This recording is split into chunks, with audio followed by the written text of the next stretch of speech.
A very good morning to everyone here. I had a slightly longer good morning for our esteemed guests, but it seems that they've gone off for lunch. So, a very good morning to everyone. My name is Jonathan, and I am the founder of Even If, a collective and event management company that focuses on growing and creating better dialogues in the creative community. It brings me immense pleasure to welcome all of you to what promises to be a weekend filled with fantastic conversations, creative insight, and meaningful connections. Right here at Mukyo Miri, as we proudly kick off our inaugural art conference for 2025, Beyond Art and Vision Miri 2075. As we begin this journey together, we thought it only fitting to start by looking back before we explore what lies ahead for art in Sarawak, as it is important that we first ground ourselves in the rich stories and legacies of our past. To help us do that, I am honored to introduce two remarkable guests joining us for our very first conversations this weekend. Please join me in welcoming Dr. Rahah Binti Hassan, a celebrated art history expert at the University of Malaysia, Sarawak, and Mr. Sebastian Jong, the president of the Artists Society of Sarawak. Can we get a round of applause, please? Thank you. How are you guys this morning? Good, Morning, thank you, Jonathan. Jonathan. So let's get right into it, because we've definitely lost a little bit of time this morning. So to me, Sarawak holds an incredibly rich and layered history in the art hemisphere, one that spans centuries and cultures. And to fully dissect it would obviously take weeks. So today we'll be focusing on one key thread, the shifts that happen pre and post colonization. With that in mind, let's begin by diving into what Sarawak was like before colonial contact. Dr. Rahah, if we step a couple of centuries back, could you please tell us a little bit about what sort of art existed within indigenous communities at this time? Okay, thank you, Jonathan and Sebastian, for being here with me. Yeah. Okay, that question is can be a long explanation, but I can make a short one looking at the time that we have. So in my study, art started during the Brooke era, the modern art, I mean, yeah, where we have Western art brought in by the Brooke families. They have paintings, oil paintings of sceneries and members of the Brooke families. Those paintings were hung in his castle in Astana in Kuching, and they were basically exclusive for their family. And if you look through books such as Sarawak Long Ago, we can see the Rani adorned with traditional Malay costume, with a keringkam on her head and kain sarong with a songket weaved on her clothes and the sarong that she wears and the headdress that she wore. So those were the kind of thing that how you can see even during the Brooke era, there is already an engagement of the local culture and craft into the community, regardless of their ethnic group or their ethnic background. So the Rani and the Brooke also celebrated these differences and the richness of the local community. And during the Brooke era also, brought in a lot of scholars, friends from the botanists, field geologists, and they all are invited to do research in Sarawak because of the highly versified uh, natures that they have, and a lot of some of these people are friends of Darwin. Like Wallace is actually came up with the natural selection theory because of this, because of his research in Borneo. Bit, which is of course very exciting because it is right before the protectorate. But yesterday I remember we spoke about something which I thought was very interesting, and that was the fact that indigenous communities were making incredible bartering systems with traders that were coming in a long time ago, right? And we spoke about something interesting because there was a finding of many Chinese dynasty artifacts, beautiful porcelains, and all sorts of things that were found in Sarawak a long time ago, and I'm guessing it was in Santubong. In Santubong. Now, what I found interesting was that we were talking about the fact that these artifacts were actually being traded with local communities for. Can you tell us a little bit more about the things they were trading and how valuable those things were to them at that time? Santubong was during the Brooke era was a really thriving port where we have a lot of butter trading going around at that time, and the local communities traded with the Chinese, the Arabs, and other countries as well. And most of the things that the Ibans and the Melanau love is their potteries. Yeah, that's why there's a trade of potteries from Thailand, China, Burma at the time with the Iban. And if you see the history of the Ibans and the Melanau, they have a lot of these antiquities, yeah, in their long houses. And this also became dowries for their children if they want to get married.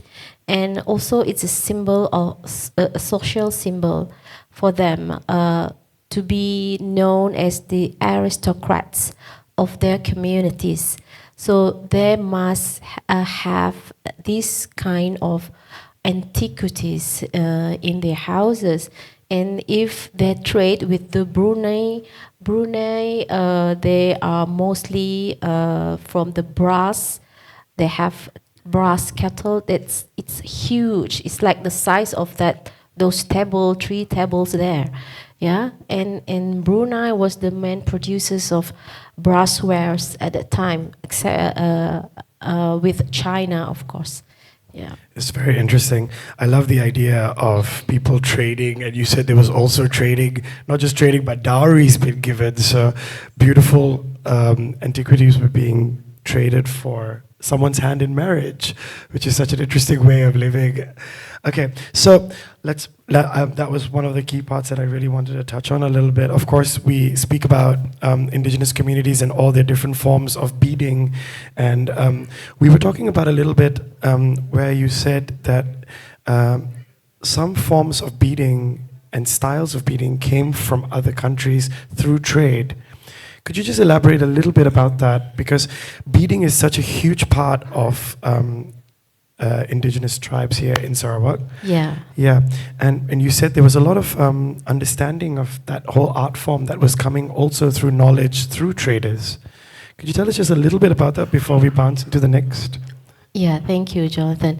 You're wearing beads right now, but yeah, beads are mostly common among and highly valued by the Orang Ulu community, yeah, the Kayan and the Kenya, yeah, and actually the valuable piece of beads that is one of them is called Lukut Skala, yeah. When you're wearing it like that, that most valuable beads should be put at the back of your neck. Yeah.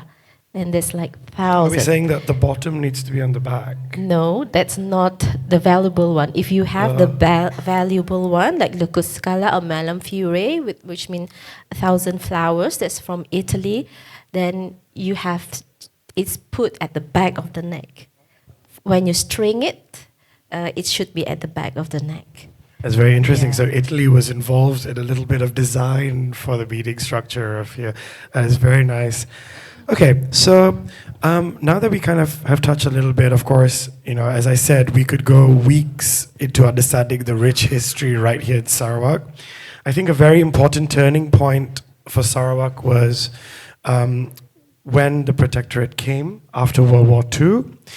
And when the introduction of art was brought to schools through the missionaries, to teachers, etc., which kind of kick-started modern art, as we call it in the Western world, easel art, art that was created on oil canvases and paintings, etc., which came after World War II.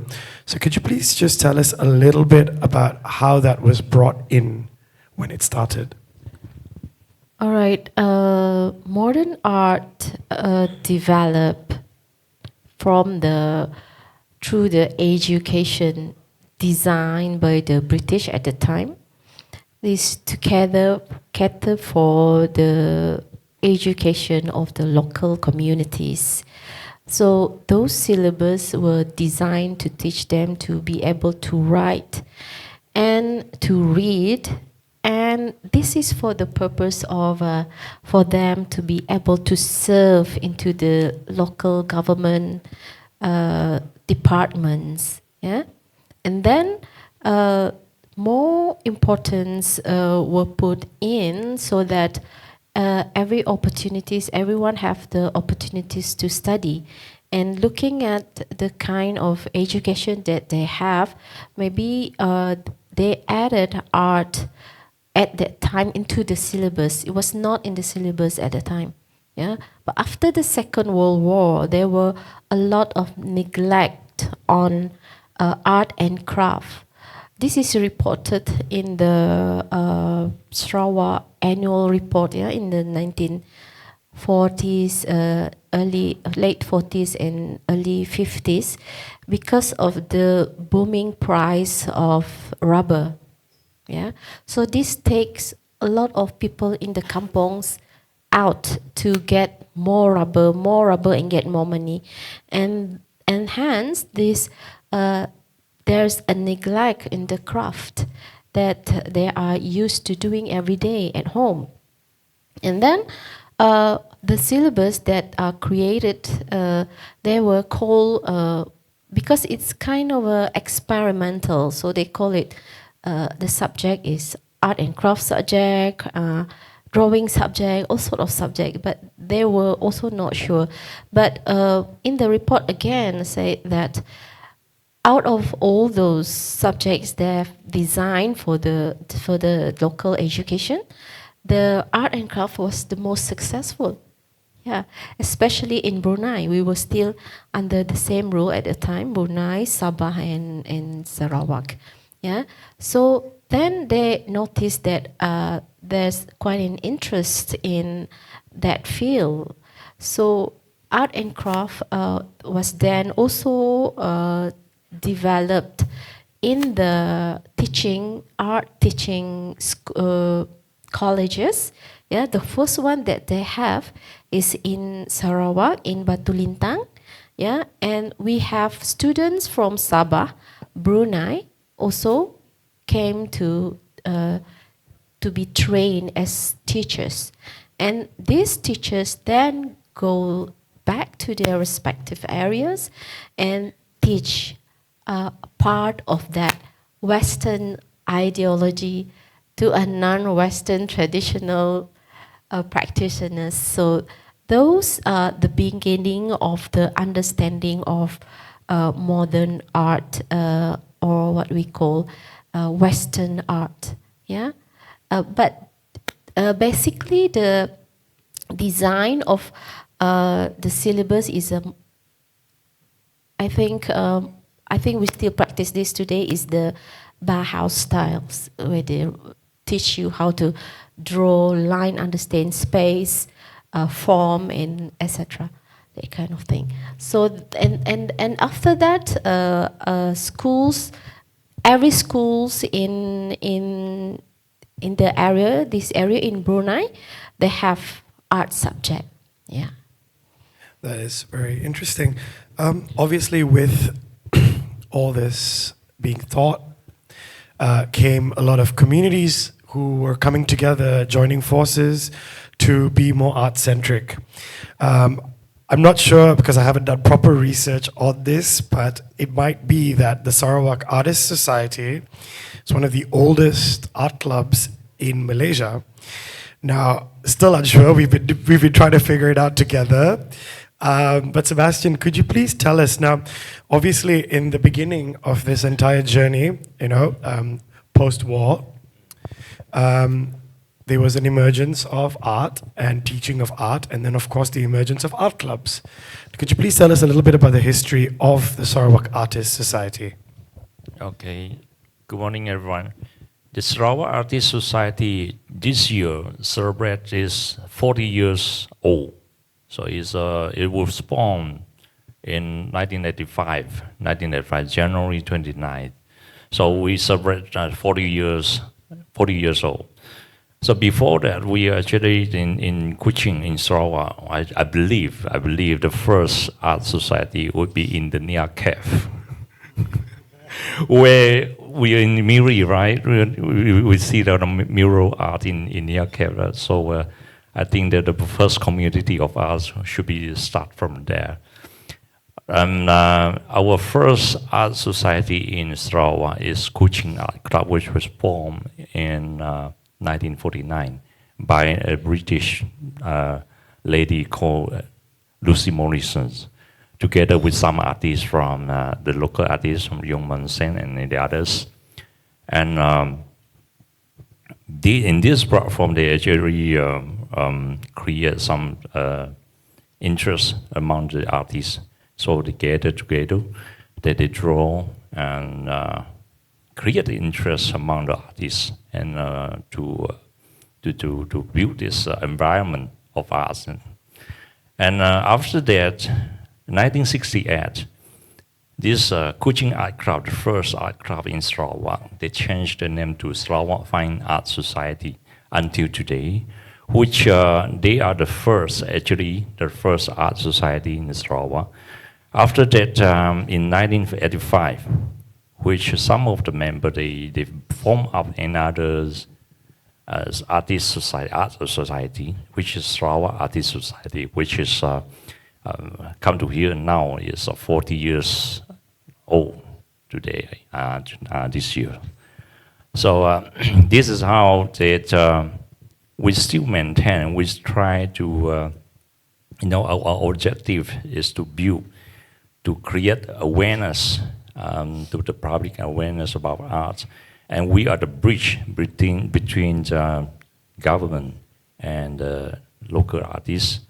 And we build some platform to the artists, let the artists, local artists to join us, and so that they can showcase their art. We do a lot of exhibitions, including the coming one in 20th of June, which we will have a joint exhibition with Brunei. And the Brunei artists will come to Kuching and have an exhibition with us, Sarawak Artist Society, and also supported by the Ministry of Tourism, and in Borneo Cultural Museum in 20th June. So this is how we form it. We try to create a platform to build awareness and to let the local artists have a connection with the world. We are not only doing it in Sarawak, we're doing in Sabah, we're doing in KL, and we are targeting to do it somewhere else and in future. That's amazing. So yeah, I was a little bit convoluted with the conversation. Obviously, it's not the Sarawak Artist Society that's the oldest. It's the other one that was before that. Actually, I thought it merged. Yeah. We are second orders. Yeah, second. The other one is still. So I thought initially you had the Kuching Art Club in 1949, and then it moved to become the Fine Art Club, and I thought that moved to become the Sarawak Artist Society. But the other one still exists. This still exists. The Fine They Art still Club. exist. Okay, very Yeah, cool. yeah. So, seeing that we've got about 10 to 15 minutes, I think it's important that we also discuss impact and how we can go forward through history while respecting, the multifaceted, multicultured Sarawak. So one of the questions is, what strategies or cultural policies can Sarawak implement to foster a stronger and more autonomous art ecosystem that centers indigenous identities and narratives? And how can such efforts help the art community move beyond the remaining colonial legacies in art and culture?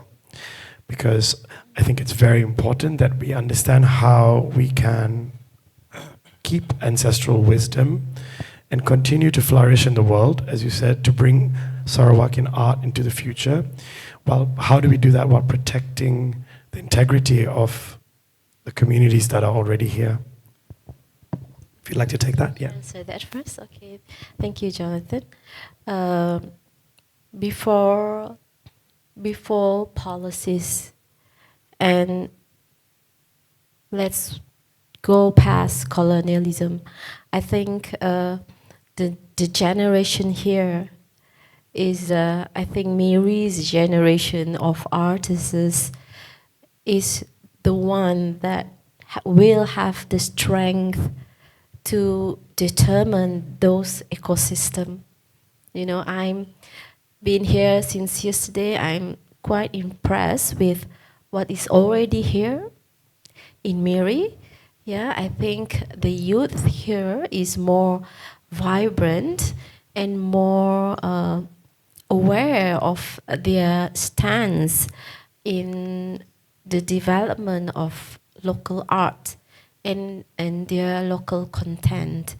Like Sazi, I met Sazi at the door yesterday, yeah, and you've been explaining that his work is on Bilian, and I've known Jagong and the images and the representations of his work, what he's portraying. I think that is louder than any policies. So before the policies, the community itself have to be strong and be together. And also another important point is that what they portray to the world, And art in any form, in any way in the world, it's the souls that matters, yeah? That's where you get to keep and you get to, those are the things that sustain you the most, yeah? No artist is the same. Same like your work, yeah? Your work need to speak out and they need to have your own style, and that style is exclusive to you, and that's what that's gonna bring you out into the world out there. So that's my advice to everyone. Thank you. Thank you. And Sebastian, as someone that represents artists, could you tell us a little bit more about what we could do to move forward and create better impact for the artists that are involved right now, younger artists and also artists that are in your roster?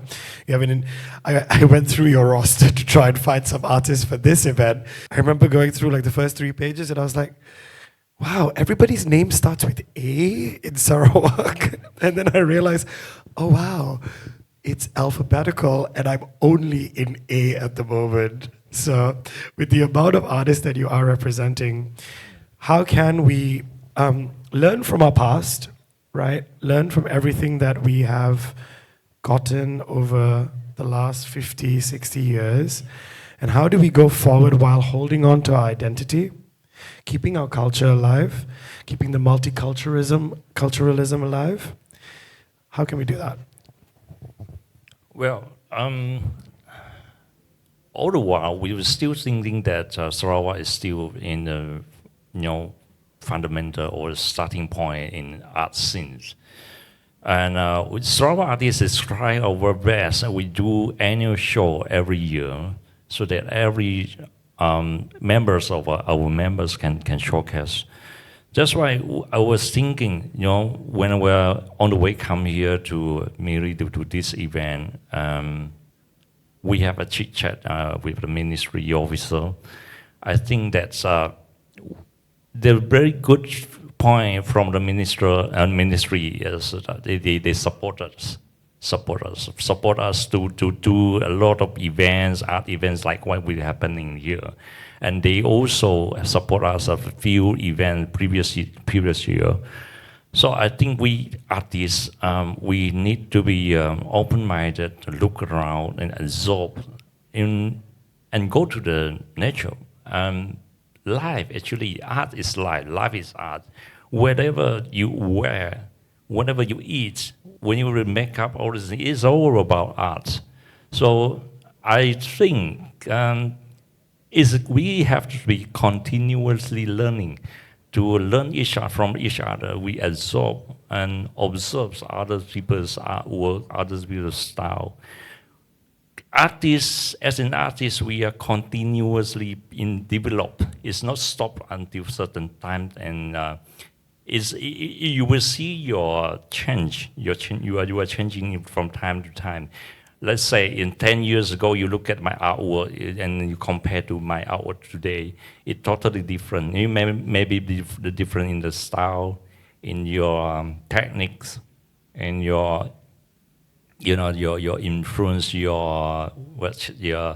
what you could carry, the message in your artwork. It would be totally different from the 10 years 10 years ago and 10 years now.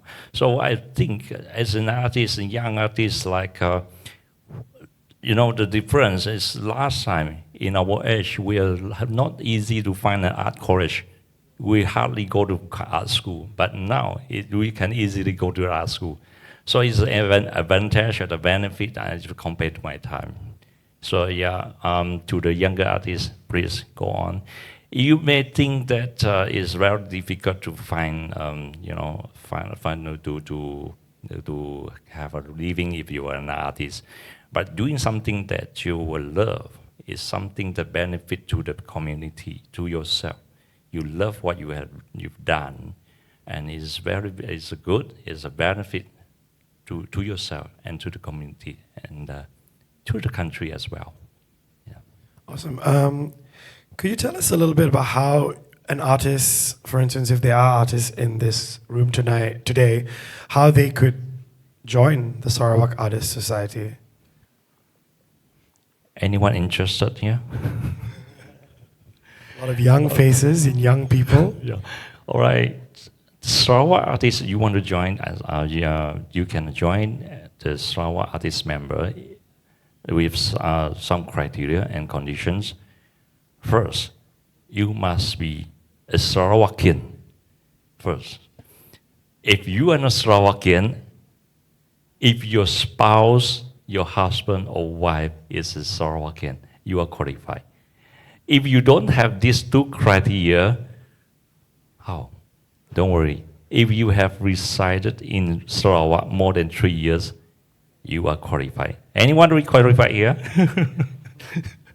Yeah. Okay. Once you have these three criteria, you meet this term and condition. You have to submit your artworks to us, and our committee will review your artworks, whether you are qualified or not. All right. And then we do not accept students. Yeah, we do not accept students. These rules not set by me, by our founder. So some of the very good students, we cannot accept them, Well, or sometimes their applicant come from, we look at, it was so amazing to look at the artworks. When I was look through the application form, I was saying, occupation student, oh, I'm sorry, too bad, I have to wait. Yeah. So you'd have to finish school. Yeah, I have to finish school. And then you can become an artist society member. Yeah. Okay, very cool. Right, so we have come to the end of our session, but of course we are opening the floor to questions, which we would love if we can engage in a little Q&A. Of course, it can be related to history. It could also be related to anything you'd like to ask Sebastian and drill him about to get into the Artist Society. But we're opening the floor to questions. So if anyone has some questions regarding Sarawakian history that you'd like to try and understand, you have the leading lady of it right here at your disposal. So please, we're opening to the floor.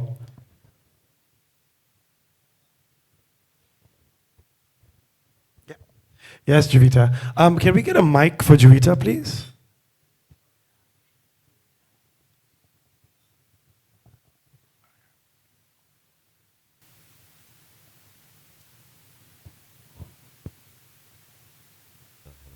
Hello, Matches. 1, 2, 3. Hi, I got 2 questions with regards to Sarawak Artist Society. First one is it strictly for visual artists, number 1, and is it that part? And then number 2, is it open to only individual artists or open to collectives and arts-related companies? Thank you. Okay, number 1.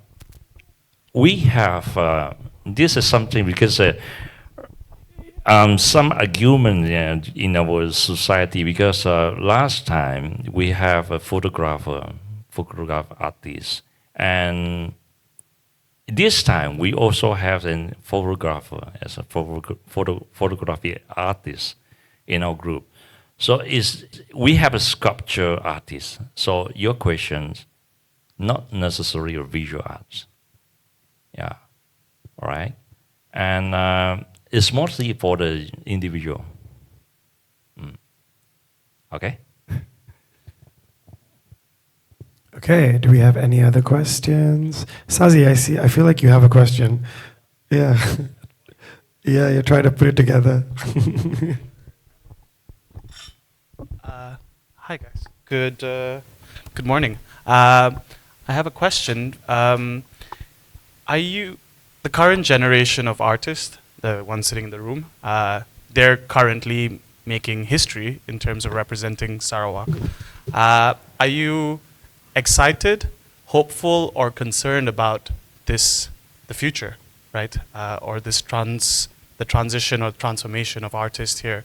Yeah, what is your view on that? Are you hopeful, excited, or concerned? I'd like Dr. Rahah answer that one. Okay, your name is? Sorry, Avinash. Avinash. Yeah. Okay, that's a very good question, Avinash. Looking at the trends of works delivered by the artists, established artists, and the younger and new generation of artists, I see the future is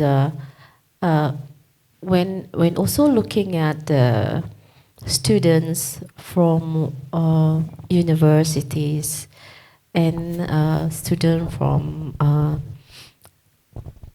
the technology side. Yeah, the trends will move quite, along the digital art. Yeah, there's going to be a lot of works that will be delivered from the technologies medium. Yeah, and this is already been going on already. Yeah, especially in UNIMAS and USM, University Multimedia. Yeah, those are the work that will be in the center stage So other artists that have their own niche area, yeah, their own passion for the work that they have. Uh, to say like dilettantism is also partly what an artist is about. So artists, whatever your medium is, that should not be your worries, because being able to create your own individual, styles is more important than whatever medium is going that is coming towards you. Yeah, being able to create your niche, your style, and you'll never know that your style might be the next ideology, the next ism that's going to be going on around Southeast Asia or Asia or the world. For example, Anadol, he created this vast immersive work, and he's being now he is like, the benchmark of what digital and creative art is. All right, that's my answer. Thank you. Thank you for that answer. I actually have a question. Historically, who are your favorite Sarawakian artists? And can you tell us a little bit about what they were like? Most of my favorite artists are... Just one, like your favorite artist that you enjoy. I think he's from the Sarawak Art Club last time. Which is? He's the late, Fusin He. Yes, he was trained from university in UK.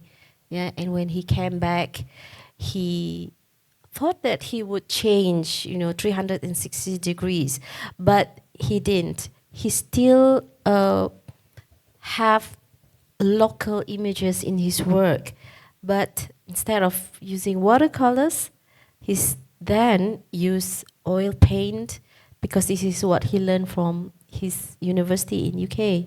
Yeah, so he came back in 1970s, and he came back and painted the nature around him, the Borneo that he knows. Yeah, I think he's the guy that I like the most. Is he still around?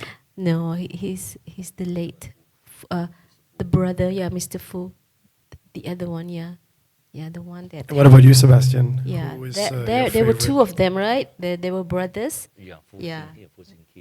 Fu Sing Yi and Fu Sing Ki? Yeah. Okay. And they're both dearly departed already. One of them. Yes. And the other one, is he still making art at the moment? Yes, I think Yeah. so. Interesting. What about you? Who's your favorite artist from yonder past?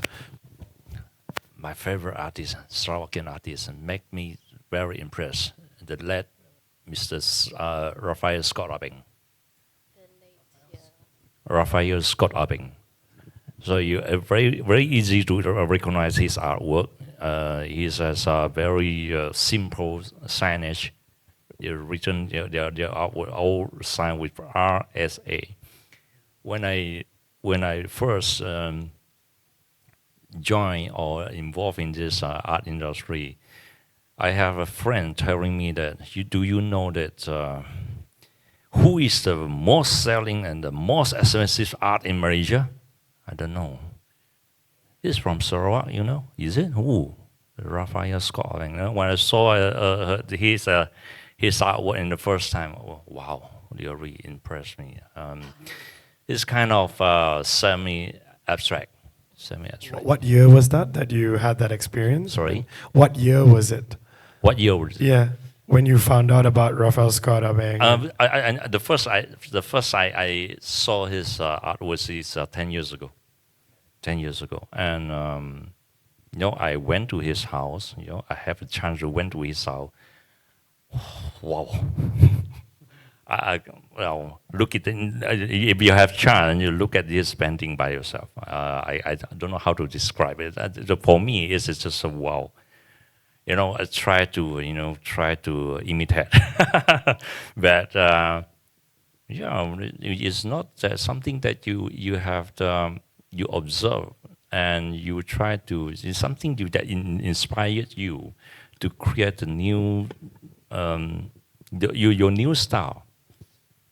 It's Abstract. It's semi-abstract. It's semi-abstract and somehow abstract. All right. Okay. Most of the artists start with realism. I myself start with realism as well. So some people, including my adult student, they are asking me, why don't you do the realism? Realism takes very long time to complete one artwork, And realism, like we suddenly I recall there's a Miriam artist, Mr. Tang Wei Kang, who is very good in realism. He paint portrait of the Penang. So it took a lot of time to finish it.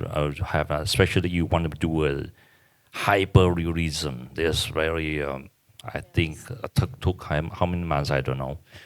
So I changed my style to something like impressionist or even a mix. I'm doing pouring art. And pouring art is fast, but sometimes some people are saying that it's too easy to do it and it's not challenging. But actually pouring art is doing something that you need to control the flow. It look easy, but you want to control what you want. It's not easy. So I combine my realism with my pouring art. So this is one of my latest style in my painting, in my artworks. Yeah. Very nice. Does anyone have any other questions? Sazi, are you finally ready? Yay!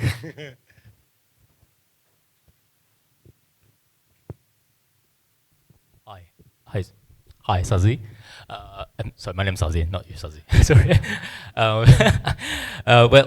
Actually, I'd like to ask you, you're the lead, one of the Sarawakian artists in history.